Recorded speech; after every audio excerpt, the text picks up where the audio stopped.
Продолжува предизборното бомбардирање со тајно снимени разговори. Во разговор со Зоран Милевски Кичец и Слободанка Алексовска, Христијан Мицкоски кажува дека Орце Камчев ги платил долговите на ВМРО-ДПМНЕ, кои ги наследил од претходното раководство.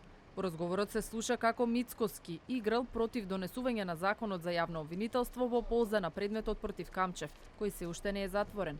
Ја пред години по Копрегов у партијана нема струја, Кој беше најтешко. парно предискучување, нема вода. И такви, како нема беа неколку нешто мене ми подала рака и мене тоа многу ми значи. Не знам како заедно сме били, јас сум бил намасен, тоа сме го направили ја и он муавен, нема А он беше таму, ја и на низи реков, не знам дали јас можам нешто помнам, да не одмогнам. Да, неколку пати кажеше, забрава многу пати кажа се. Што може да помогне? Ама ја и зборев и со Зуки тогаш што туку беше заплеткано се имена, или ја од двајте наоѓав, никој не може да помогне, а му кажав. Таму не е решена работата, да знае. Лидерот на опозицијата ја потврди автентичноста на разговорот за помошта што ја нудел и борбата против донесувањето на законот за јавно обвинителство во корист на Камчев, одговори со обвинување за СЈО. Вели дека овие бомби се по директива на ЗАЕФ и СДСМ и се пуштаат само одредени делови од снимките за да се измести контекстот.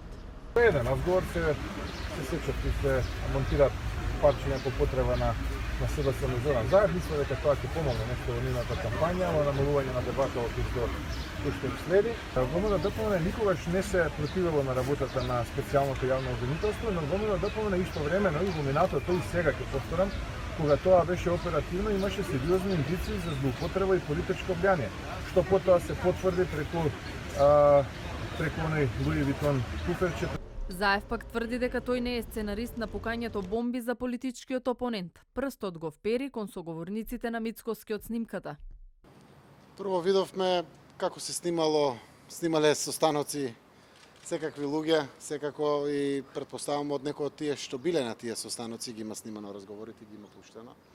Кога Заев поседуваше докази, јавно ги објавуваше транспарентен начин во Социјалдемократскиот сојуз и секогаш кога ќе поседуваме докази, ќе ги објавиме јавно и ќе доставиме до институциите на системот. Го побаравме и Милевски Кичец, но тој е недостапен на неговиот мобилен телефон. Овој разговор од минута и пол е објавен на YouTube профилот со наслов Рекет. Бомбите се главно обележје на овој изборен процес. Пред 5 дена беа пуштани 3 нови бомби за Ден Дончев, поранешниот директор на Фондот за здравство.